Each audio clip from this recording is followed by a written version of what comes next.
नमस्कार, मैं हूं यशवंत सर। टीएन क्लासेज में आपका स्वागत है। आज भारत का संविधान, भारत के संविधान के संबंध में आज मैं आपके सामने विस्तृत तथ्य सब रखने जा रहा हूं कि संविधान कैसे बना, संविधान की उत्पत्ति कैसे हुई, संविधान की जरूरत क्यों पड़ी, संविधान की पहल कैसी हुई, इसमें क्या क्या तथ्य थे। समस्त तथ्यों के साथ समस्त बिंदुओं पर विस्तृत व्याख्या मैं संविधान की करने जा रहा हूं। दोस्तों, भारत का संविधान के बारे में, जो विश्व का सबसे बड़ा लिखित संविधान के बारे में आज पहला एपिसोड मैं आपके सामने लेकर आया हूं और समस्त तथ्यों के साथ मैं भारत के संविधान पर विस्तृत प्रकाश डालने जा रहा हूं। ठीक है, चलिए। संविधान, समस्त विधानों के संग्रह के संबंध में मैं आपके बारे में, इसके बारे में चर्चा करने जा रहा हूं। दोस्तों, सबसे पहले संविधान की शुरुआत कहां से हुई दुनिया में? सबसे पहले जो है हम्मुराबी, मिस्र के शासक हम्मुराबी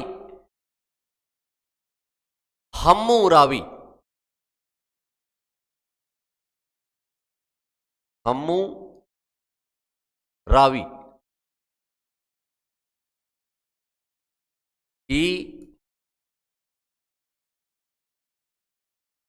विधि संहिता पहली बार दुनिया में आई। पत्थरों पर मिस्र के शासक हम्मुराबी ने पत्थरों पर राज्य के कानून व्यवस्था को संचालित करने के लिए, एक नियमित करने के लिए, जिससे जनता और शासक के बीच एक व्यवस्थित संबंध स्थापित हो, जो राष्ट्र के लिए, राष्ट्र का एक जीवित दस्तावेज हो, जो राज्य और नागरिकों के बीच उनके मूल कर्तव्यों की विधि की संहिता हो, उसकी व्याख्या पहली बार दुनिया में हम्मुराबी ने की। आज भी दुनिया में प्रसिद्ध है हम्मुराबी की विधि संहिता। प्राचीन काल में देखिए, जब कोई व्यवस्था नहीं थी तो राजा आदेशों को, जो राज्य के लिए हितकारी हो, राज्य और नागरिकों के उत्थान के लिए हितकारी हो, ऐसे आदेश जारी करता था। डुग्गी पीटा जाता था कि राजा के आदेश है, समस्त नागरिकों के लिए ये करना अनिवार्य है। उल्लंघन करने पर कड़ी से कड़ी सजा का प्रावधान था उन दिनों। भारत भी दुनिया के अति प्राचीन राजवंशों में से एक, सबसे पहले सिंधु घाटी सभ्यता एक व्यवस्था रही होगी, तभी इतनी बड़ी सभ्यता चल रही थी। नियामक थे, प्रशासन कैसा था, नगर था बड़े बड़े, कौन उसका शासन चलाता था, पुरोहितों का था कि शासक था, कौन था? लेकिन लिपि पढ़ी न जा सकी, केवल उत्खनन के आधार पर प्राप्त वस्तुओं के निष्कर्षों पर ही ये आधारित है, क्योंकि व्यवस्थित व्यापार थे, व्यापक दुनिया के समस्त सभ्यताओं से समायोजन था सिंधु घाटी सभ्यता में। उसके बाद जब आया वैदिक भारत, आर्यों का, तो आर्यों ने वेद, विधान, धर्म ही कानून था, क्योंकि जनता पढ़ी लिखी नहीं थी। धर्म को अवधारणा से उन्हें बाधा जाता था कि ऐसा करना पाप है, ऐसा करना अनुचित है, ऐसे सत्कर्म नष्ट हो जाएंगे। प्राचीन काल से ही, जब पाषाण के बाद मध्य पाषाण का, नव पाषाण के बाद जब धन का संचय हुआ, तो लोगों ने सुरक्षा के लिए राजा का निर्वाचन किया और उसको समस्त अधिकार दिए कि आप जो है हमारी रक्षा कीजिए, आपको कोई कमी नहीं होगी। ऋग्वेद में राजा को जनस्य गोपा कहा गया है, जन का संरक्षक कहा गया है। बलि, भोग राजा को जो जाता था दरबार में अर्पित करता था। राजा के पास एक कुछ सेना होती थी, राजा एक निश्चित विधानों के तहत, जो उस काल में जो नियम प्रचलित थे उसके अनुसार शासन चलाता था। जो धर्मभ्रष्ट राजा होते थे उनको जो है राष्ट्रीय कहा जाता था, उन्हें जो है नष्ट कर दिया जाता था। इससे राष्ट्र का निर्माण होता था। क्योंकि जो है विधि संस्थाओं में भारत के जो है शाक्त धर्म में दुर्गा जी ने कहा था, अहम राष्ट्री अहम दुर्गे, मैं ही राष्ट्र हूं, मैं ही दुर्गा हूं। ऐत्रेय ब्राह्मण में, यजुर्वेद में राजा के निर्वाचन का वर्णन मिलता है। जो है 12 रत्नियों के माध्यम से राजा शासन का संचालन करता था। धीरे धीरे उत्तर वैदिक काल में बड़े बड़े राज्य बनते गए। तो पुरोहित दंड विधानों की एक सूची बनाया जाता था कि क्या अनुचित है, क्या अनुचित, उचित। उसी के अनुसार राजा जो है शासन करता था। राजपूत काल में सामंतवादी व्यवस्था चलती रही। उसके बाद जब सल्तनत काल आया तो पहली बार इल्तुतमिश ने जवाबित राजकीय कानून बनाए। मौर्य काल में एक कानून की निश्चित श्रृंखला अर्थशास्त्र में मिलती है, विभागों का वर्णन अर्थशास्त्र में मिलता था। पहली बार एक पूरा नगरों के लिए शासन बना, जिसकी नगरों के लिए व्यवस्था बनी, समितियां संचालित हुई। इंडिका में लिखा है मेगस्थनीज ने नगर प्रशासन के बारे में। विभाग अधिकारी, सीधाध्यक्ष, कृषि विभाग, पौतवाध्यक्ष, रूपदर्शक, समस्त को एक व्यवस्था बनाई गई। एक नौकरशाही बनी, ब्यूरोक्रेसी, हायरार्की, पद सोपानिक व्यवस्था जो है ऊपर से नीचे। सबसे महत्वपूर्ण व्यक्ति राजा यहां होता था। यहां ग्रामीण,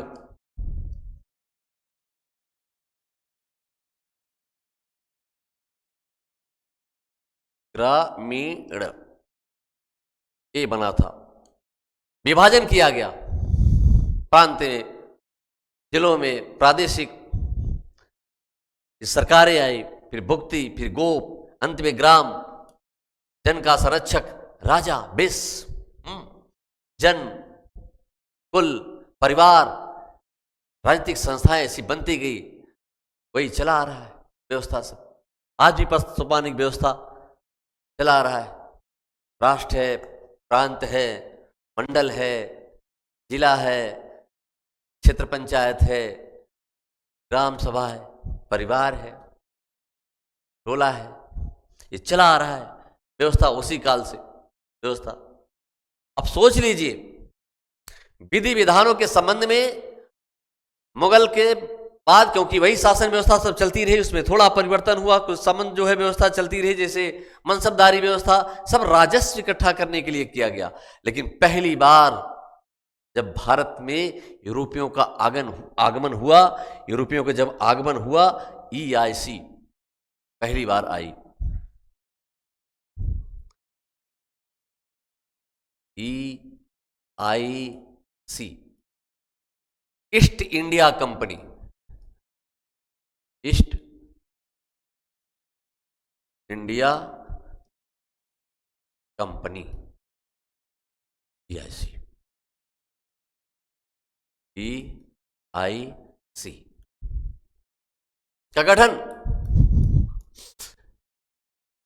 31 दिसंबर 1600 ईस्वी में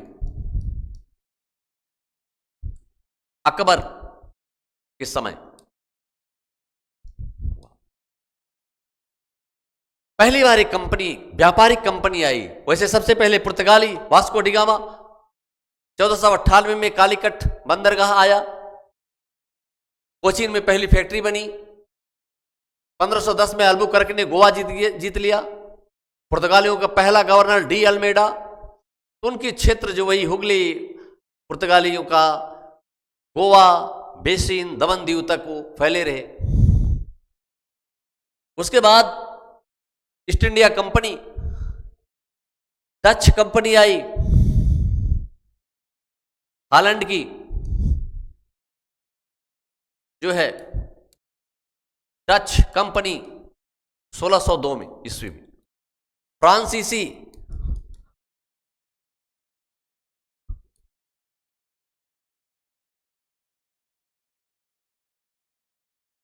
फ्रांसीसी कंपनी 1664 में भारत आई। अंत में स्वीडिश कंपनी आई। ये समस्त कंपनियां जब आई देश में, और व्यापार के साथ साथ जब वो राजनीतिक सत्ता अपने हाथ में ग्रहण किया, राजनीतिक सत्ता जब उसमें आया ईस्ट इंडिया कंपनी का, उसमें पहला था प्लासी 1757, उसके बाद बक्सर का युद्ध 1764 में बंगाल एक केंद्र बना। बंगाल जो है, ये बंगाल केंद्र बना और पहला जो व्यापारिक कोठी सूरत में स्थापित हुई।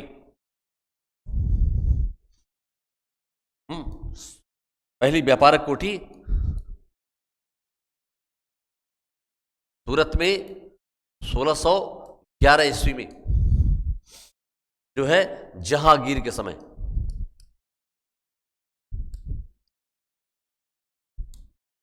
जहांगीर के समय हॉकिंस आया दरबार में, 1608 से 1611 तक रहा, 400 का मनसब दिया, फारसी भाषा में बात किया। जहांगीर ने उसे इंग्लिश खान कहा। उसके बाद मछलीपट्टनम में जॉन सुरमन आया, फर्रुखनिसर के दरबार में बंगाल, बिहार, उड़ीसा में मुक्त व्यापार का अधिकार दे दिया। उसके बाद चारनाक ने 1690 में सूती नाटा, काली काटा, गोविंदपुर मिलाकर के कलकत्ता की स्थापना की और वहां फोर्ट विलियम का किला बना। इसी फोर्ट विलियम को किला की किलाबंदी को लेकर के अलीनगर की संधि हुई थी बंगाल के नवाब सिराजुद्दौला के साथ।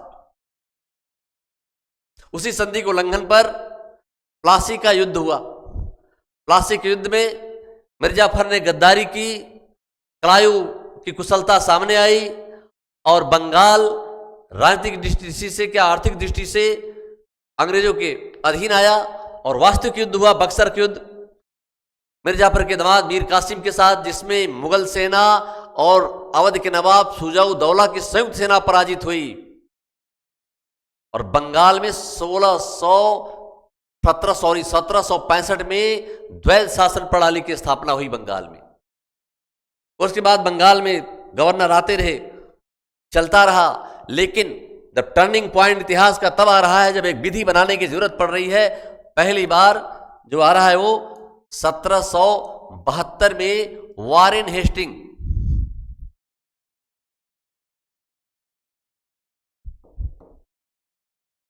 वारेन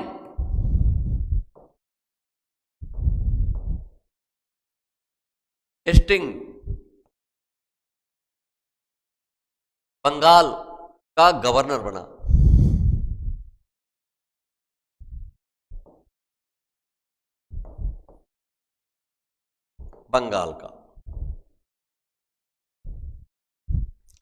बंगाल का गवर्नर बना वारेन हेस्टिंग। उसके बाद ईस्ट इंडिया कंपनी के कर्मचारी जो है, जो एलिजाबेथ प्रथम ने अनुबंधित करके 1600 ईस्वी में जब भेजा था, तो कर्मचारी जब गए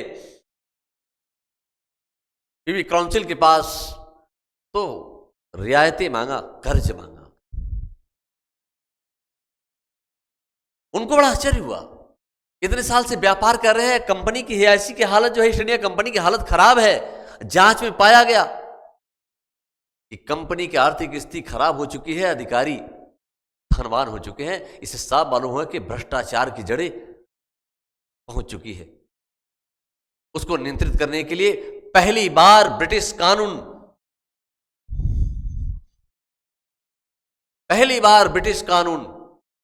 भारत आया और भारत में विधि की शुरुआत हुई।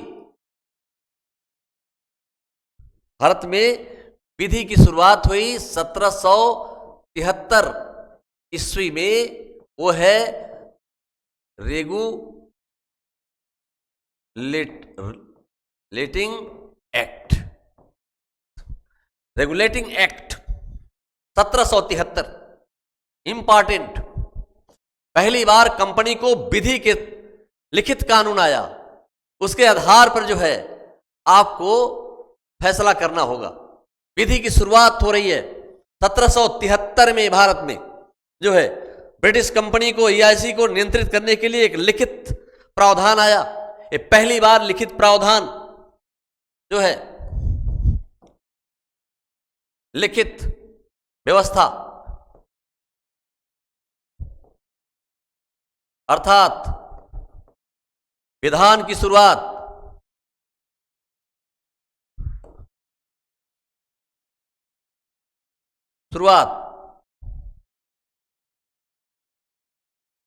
इस रेगुलेटिंग एक्ट के माध्यम से। इस एक्ट में क्या था, एक्ट की विशेषताएं क्या थी? देखिए,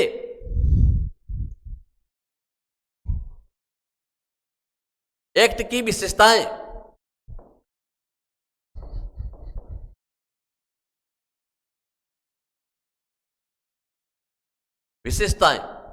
पहली विशेषता जो एक्ट की आ रही है वो है बंगाल, मुंबई उस समय नाम था, मुंबई प्रेसिडेंसी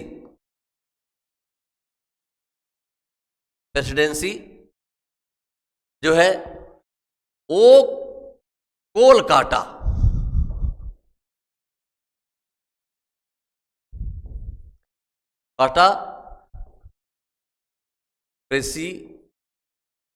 प्रेसिडेंसी के अधीन कर दिया गया। ये पहला प्रावधान आ रहा है। 3 प्रेसिडेंसी, बंगाल भाई कोलकाता, सॉरी, बंगाल, मुंबई, कोलकाता का अधीन कर गया। एक और था इसमें, वो था आपका, उसमें नाम था मद्रास, जिसे आप कहते हो क्या, चेन्नई। तो इसमें ये दो प्रेसिडेंसियां का विलय इसमें हुआ बंगाल में। अब बंगाल का प्रेसिडेंसी क्या था, कोलकाता। पहला जो भारत में किला बना वो मद्रास में बना, सेंट जो है वो था सेंट डेविड का किला। व्यापार को सुरक्षित रखने के लिए, सेना उसमें रखने के लिए किला बनाते थे। अब 2 प्रेसिडेंसी, पहला एक्ट में विशेषता आ रहा है कि इसमें मद्रास और मुंबई प्रेसिडेंसी जो है बंगाल प्रेसिडेंसी के अधीन होगी और उसकी राजधानी कोलकाता थी। दूसरा देखिए जो प्रावधान आ रहा है, उसकी दूसरी विशेषता, बंगाल का गवर्नर अब तीनों प्रेसिडेंसी का गवर्नर जनरल,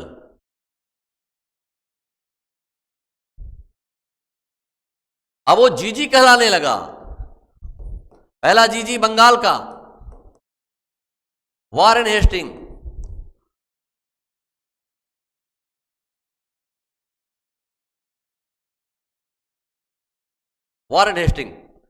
बंगाल का पहला गवर्नर जनरल। ये देखिए, ये कई बार परीक्षाओं में पूछा जा चुका है, ध्यान दीजिएगा इस कोटेशन पे।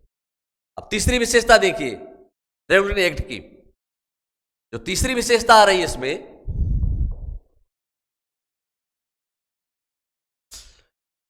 गवर्नर जनरल माने जीजी जो है 5 सदस्यीय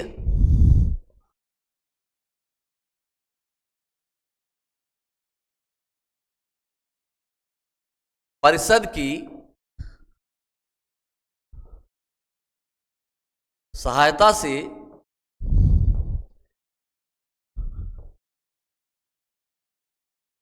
बहुमत के आधार पर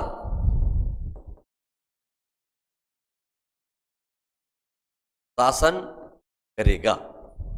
कोई भी निर्णय 5 सदस्यीय परिषद में बहुमत अगर 3 लोगों ने सहमत होंगे तभी जो है जीजी गवर्नर जनरल कोई फैसला कर सकता था।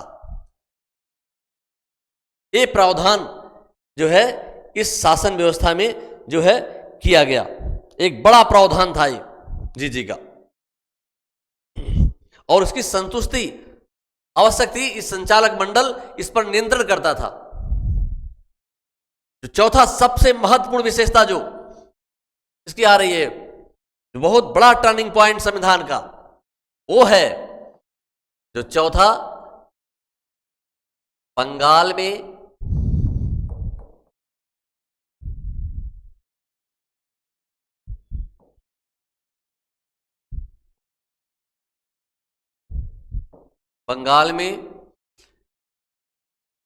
एससी की स्थापना। सुप्रीम कोर्ट, पहली बार सुप्रीम कोर्ट की स्थापना होने जा रही है रूलिंग एक्ट के माध्यम से। 1774 में बना। अब फोर्ट विलियम के किला में 3 सदस्यीय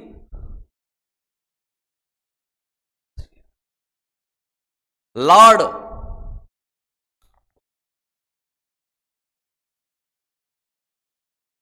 इम्पे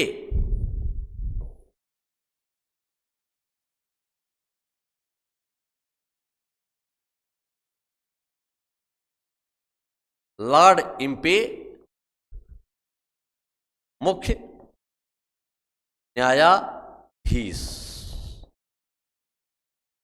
3 सदस्य था उसका पहला जज जो है। ये भी ध्यान दीजिएगा, इंपॉर्टेंट प्रश्न जो है, इंपॉर्टेंट प्रश्न जो है कब बना? कलकत्ता में सुप्रीम कोर्ट की स्थापना हुई। कहां? फोर्ट विलियम किला में संचालित हुआ। कितने सदस्य था? 3। पहला जज कौन था? Lord Impey. अब EIC में घटित होने वाले समस्त व्यवस्थाओं का नियंत्रण इस लिखित दस्तावेज जो रेगुलेटिंग एक्ट है उसके माध्यम से होने लगा। और उसका जो है व्याख्या कौन करेगा?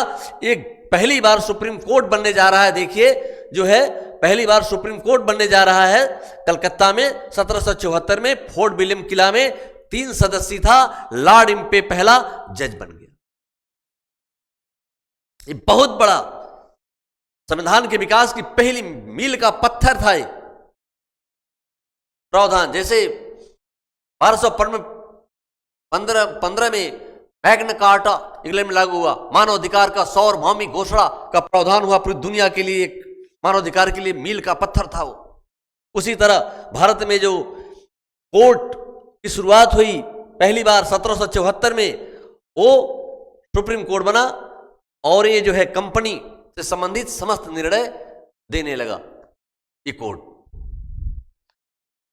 कंपनी के सदस्यों के आचार विधि विधानों जो संचालक मंडल निर्देश दिया उसके अनुसार वो काम कर रहे हैं कि नहीं कर रहे हैं, वो देखता था लॉर्ड इम्पेस की टीम जो आपकी है। अब आगे देखिए, जब फैसला आ रहा है, विधान बन रहे हैं, तो उसमें पहली बार जब भारत में पहली बार जब फैसला आ रहा है, पहला फैसला कब आया? 1775 में नंद कुमार को फांसी की सजा हुई।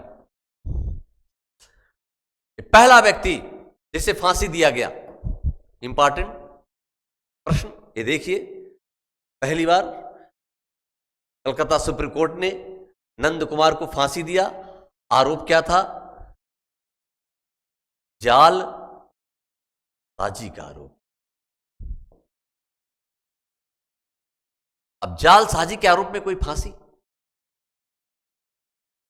साफ लग रहा है कि पक्षपात ये निर्णय।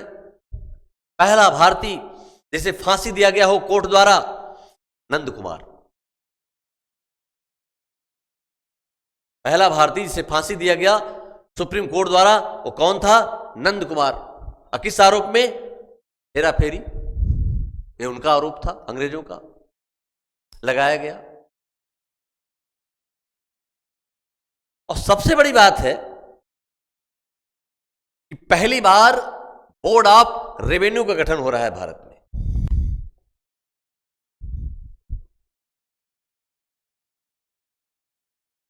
सत्रह सौ चौहत्तर में बोर्ड ऑफ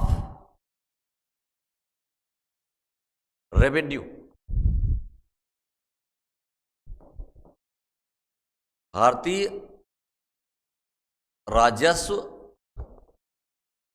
परिषद, राजस्व परिषद ही कह सकते हैं, राजस्व परिषद का गठन किया गया। और भारत में पहली बार जो है कलेक्टर की नियुक्ति हो रही है।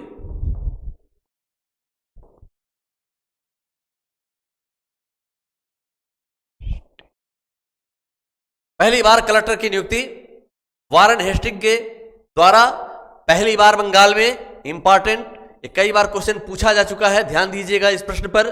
पहली बार सुप्रीम कोर्ट की स्थापना 1774 में, जो है नंद कुमार को पहला फांसी 1775 में, बोर्ड ऑफ रेवेन्यू की स्थापना 1774 में, कलेक्टर की नियुक्ति पहली बार वारेन हेस्टिंग समय 1774 में।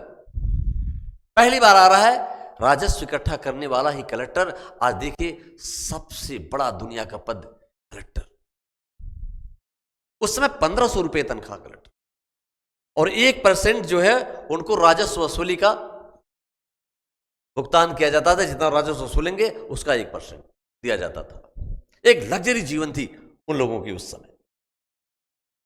आगे देखिए जो प्रावधान आ रहा है, इसका व्यवस्था क्या पड़ा, विधान की नियुक्ति कैसे हो रही है, भारत में संविधान का विकास कैसे हो रहा है, कैसे कैसे विधियों का संग्रह हुआ, फिर बड़े बड़े होकर इकट्ठा होते हुए कैसे कैसे बड़े विधि बना, अंत में संविधान सभा की मांग हुई, और कैसे जो है भारत का संविधान निर्मित हुआ। समस्त बिंदु पर मैं प्रकाश डालने जा रहा हूं। ये पहला पड़ाव था जो ये व्यवस्था हुआ। उसके बाद जो है जो दूसरा पड़ाव आ रहा है वो है आपका 1781 का एक्ट।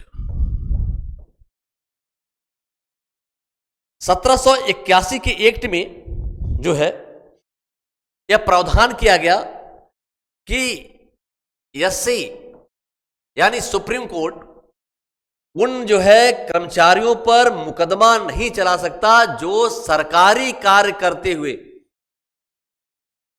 अपने कृत्यों का क्रियान्वयन किए हैं, सरकार के हित के लिए किए हैं, वो नहीं सुन सकता। इस सबसे बड़ा जो प्रावधान आया इसमें,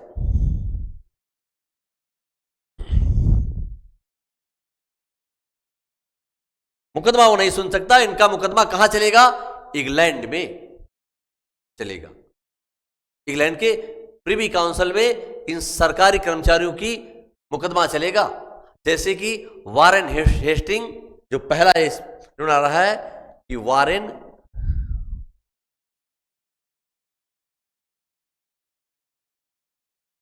हेस्टिंग पहला जीजी था, मानी गवर्नर जनरल था, जिसके ऊपर महाभियोग लगा। ये भी इंपॉर्टेंट, कई बार परीक्षाओं में पूछा है, बड़े बड़े परीक्षाओं में, सिविल सर्विसेज में ये प्रश्न सिविल सर्विस में आ चुका है कई बार। ध्यान दीजिएगा कि कौन सा गवर्नर था जिसके ऊपर महाभियोग लगा था? वारेन हेस्टिंग के ऊपर लगा। कहां लगा? लंदन में, क्योंकि एक्ट आ चुका था 1981 संशोधन एक्ट आया। इसमें प्रावधान किया गया कि इस व्यवस्था के तहत ऐसी जो है किया जाए। समस्त व्यवस्थाओं का, विधानों का अब ये संग्रह किया जाने लगा। अब जो आ रहा है विधान जो बन रहे हैं, अब देखिए एक्ट आ रहा है वो है 1984 का एक्ट। लगभग 12 वर्ष बीत चुके थे, शासन में बड़े बड़े बदलाव हो रहे थे। उस समय मैसूर का युद्ध, दूसरा युद्ध समाप्त होने वाला था, अंग्रेजों के संपत्ति में वृद्धि हो रही थी, राज्य उनके नियंत्रण में हो रही थी, शक्ति उनकी बढ़ती जा रही थी। भारत के एक प्रकार से मुगल शासन की सत्ता अस्ताचलपित था। मराठे मृतप्राय हो चुके थे। छोटी छोटी क्षेत्र जो है क्षेत्रीय क्षत्रप युद्ध कर रहे थे, उनसे संधियां करके उनको मिला करके जो है रिंग ऑफ फेस की नीति जो चालू हुआ, वो जो है यहां देखिए, रिंग ऑफ फेस यानी घेरे की जो है नीति चल रही है। घेरे की नीति जो चालू हुआ, वो जाया, इससे दबाव बढ़ा इनके ऊपर। तो उन्होंने इसके एक जो है कंट्रोल, शासन को कंट्रोल करने के लिए एक जो है जो बनाया, उसमें जो पहला इसका प्रावधान आ रहा है वो ये है कि एक 6 सदस्यीय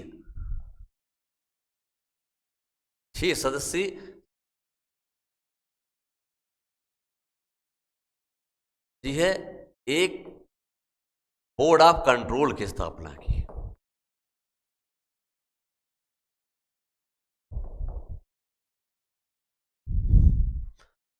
बोर्ड ऑफ कंट्रोल, ये 6 सदस्यों जो वो सब संचालक मंडल के ऊपर नियंत्रण करते थे और ये देखते थे, यही आखिरी निर्णय देते थे कि आपको करना है कि नहीं करना है।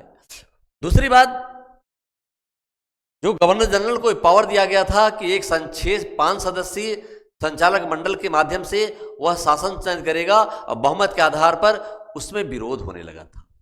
जो धीरे धीरे गवर्नर जनरल को समस्या होने पड़ती थी, नीतियां आक्रमणता की तरफ जा रही थी, क्योंकि वो उसका विरोध कर रहे थे, इसलिए उनकी संख्या घटा करके 4 से घटाकर 3 कर दी गई। अब स्वयं गवर्नर जनरल अपना वोट देकर के बड़े आराम से जो है वो निर्णय वो कर सकता था। समितियों में उसकी पावर घटा दिया गया, गवर्नर जनरल की पावर को बढ़ाया गया, इसमें उसे संधि करने और युद्ध करने का अधिकार दिया गया। इसमें सबसे बड़ा जो अधिकार दिया जा रहा है कि कानून लागू करते समय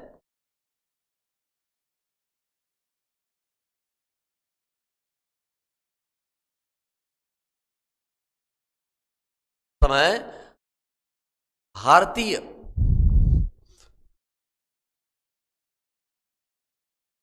परंपराओं का ध्यान रखना, ये आया। उन्हें डर था विद्रोह का, भारतीय परंपराओं का ध्यान रखिए, वो कानून लगाइए जो उनको दिक्कत न हो, उनके संस्कृतियों को कोई ठेस न पहुंचे। और कानून बनाने का अधिकार दिया गया। दूसरा,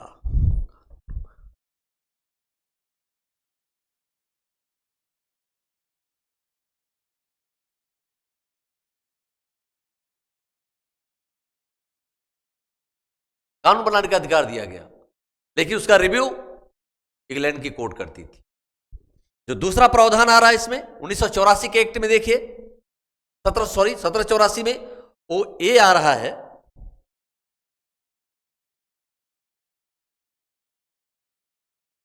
कि गवर्नर जनरल को युद्ध करने और संधि करने का अधिकार दे दिया गया।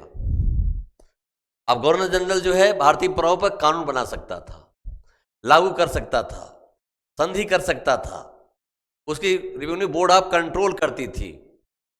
गवर्नर जनरल के अधिकारों में वृद्धि हुई, वो सर्वे सर्वा बन बैठा।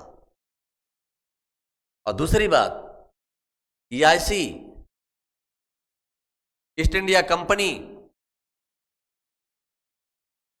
के कर्मचारी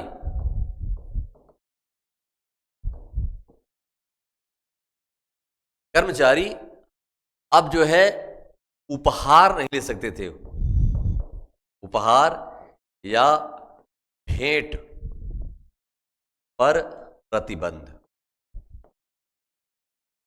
क्योंकि जो भ्रष्टाचार बढ़ता था इसी से बढ़ता था। इसलिए क्विट इंडिया एक्ट एक पावरफुल एक्ट था, इस पर ब्रिटिश सरकार गिर गई थी, ध्यान देना। भारतीय पहली बार इतिहास में हो रहा है किसी भारतीय मामले में ब्रिटिश सरकार गिर गई हो। वो कानून कौन है? PT India act 1784। अब जो अगला पड़ाव आ रहा है वो है आपका 1786 का।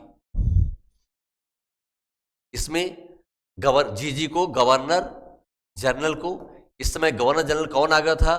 कॉर्नवालिस। कॉर्नवालिस सहायक संधि, सॉरी, जमींदारी व्यवस्था का संचालन किया। एक राजस्व कंपनी के लिए इकट्ठा किया, निश्चित राजस्व से। इस व्यक्ति ने जो किया वो सबसे बड़ा देन है कि भारत में सिविल सेवा की शुरुआत। सिविल सेवा का जनक कौन? कॉर्नवालिस। से क्वेश्चन बहुत इंपॉर्टेंट, कई बार पूछा जा चुका है। तो 1786 जो एक्ट में आया, वो एक्ट आया कि जीजी को जो है, जीजी को अब सेनापति का अधिकार दिया गया।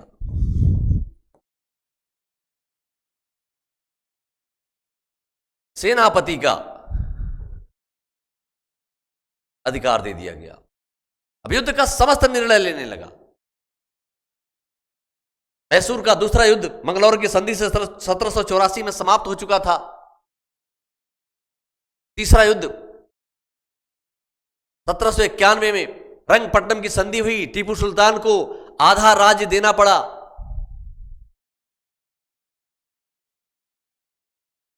और कॉर्नवालिस ने 1793 में जमींदारी व्यवस्था की शुरुआत की। उसके बाद जो है कुशल आक्रमणता की नीति, जानसूर आया, हस्तक्षेप की नीति। उसके बाद लॉर्ड बेल्जली आया जिसने सहायक संधि की शुरुआत की। घेरे की जो है रिंग ऑफ फेस की नीति के बाद सहायक संधि बनाया। लोगों को सुरक्षा के लिए अपनी सेना रखा। भारतीय यूं कमजोर करके धीरे धीरे उसी को डलहौजी ने विस्तृत करके एक महान जो है ब्रिटिश साम्राज्य भारत में स्थापित कर दिया। धीरे धीरे की सब नई नई चालें चले। अब कानून का देखिए 1786 तक का एक्ट आया। अब कल के लिए 1813 के बारे में, अधिनियम के बारे में एक विस्तृत अधिनियम जो आ रहा है, मैं उस पर कल चर्चा करूंगा। आज के लिए इतना ही। धन्यवाद। कैसा लगा ये बताइएगा, आप कमेंट कीजिएगा। धन्यवाद, नमस्कार।